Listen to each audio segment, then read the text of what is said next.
I'm Timothy Vigil, and this is Just Another Word, the word podcast for storytellers. Episode 42, Subvert. To overturn or overthrow from the foundation. Ruin.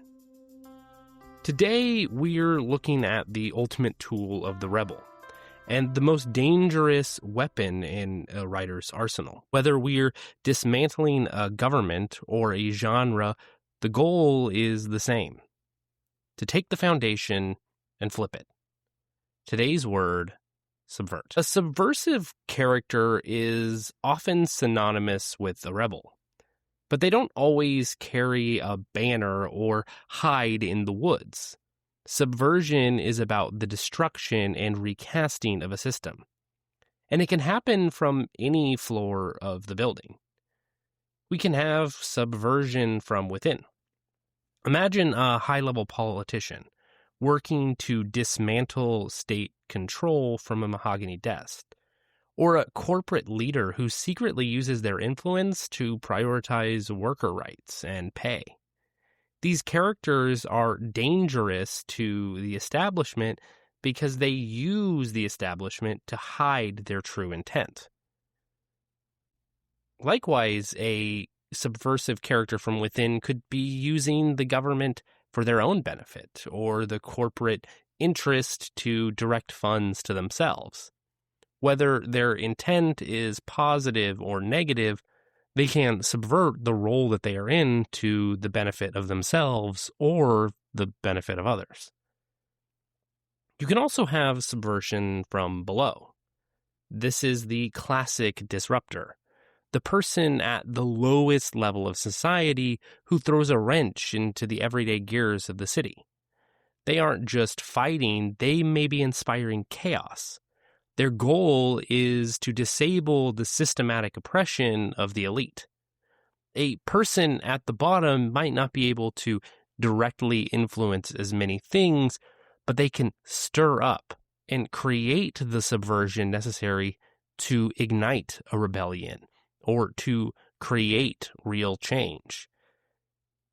Every story, though, will benefit from a subversive element.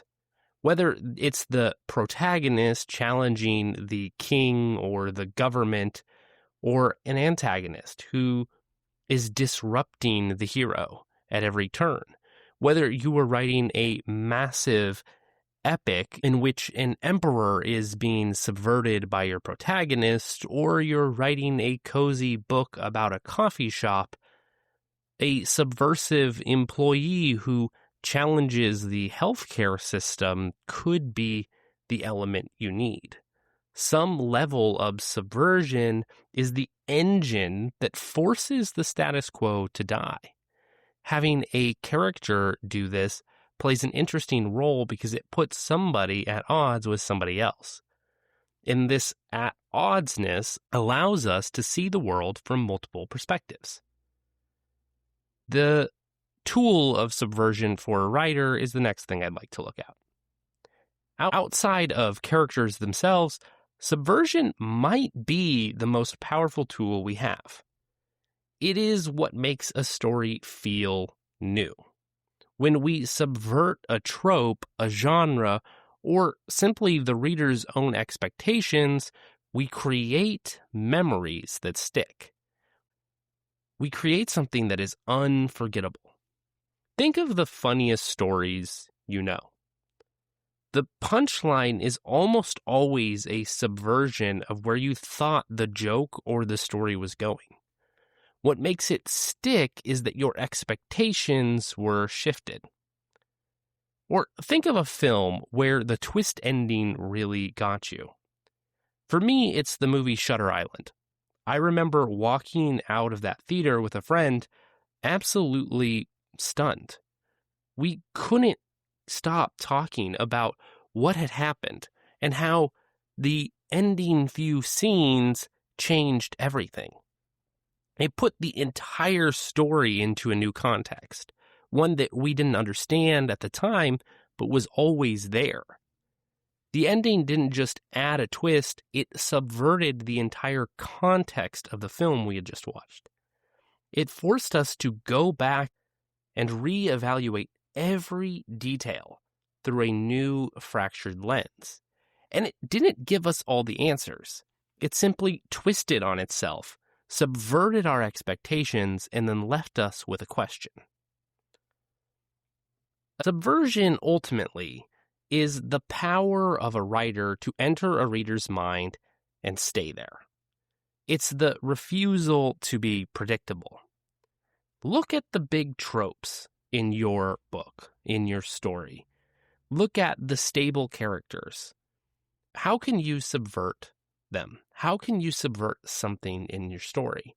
How can you flip the lens so the reader has to question what they thought they knew? Remember, stories stay with us if they're the ones that refuse to leave the foundation where they found it.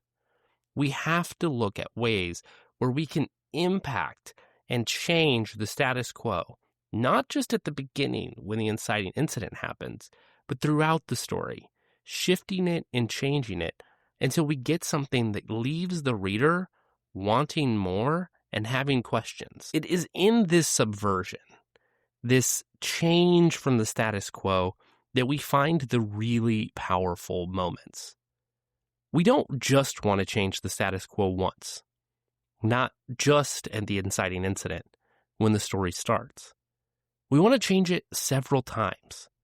A subversive character can be incredibly powerful in helping us do this because they offer us someone who is challenging the systems in their world. But it's not the only way we can do it. We can also do it by subverting the expectations. And I think this is the part of subversion that I really want you to focus on. When you walk away from this episode, think about the ways that your story can challenge the reader to think about things from multiple perspectives. This is often what subversion is really about. It's about taking something that feels like one perspective and putting many on it. Subversion is powerful in this way because it makes us think, and it makes us realize that nothing that we believe is necessarily 100% true, that there's always information deeper that we don't have. Give your reader most of the information, but maybe withhold something, not because you want to trick them, but because you want to leave them on their toes. Leave them a trail of breadcrumbs, but make sure there's spaces between it. And then in the end, give them something. Subvert those expectations you've been building so that they better understand that that trail of breadcrumbs was leading somewhere different than they ever expected. I'm Timothy Vigil, and this has been Just Another Word. Happy writing.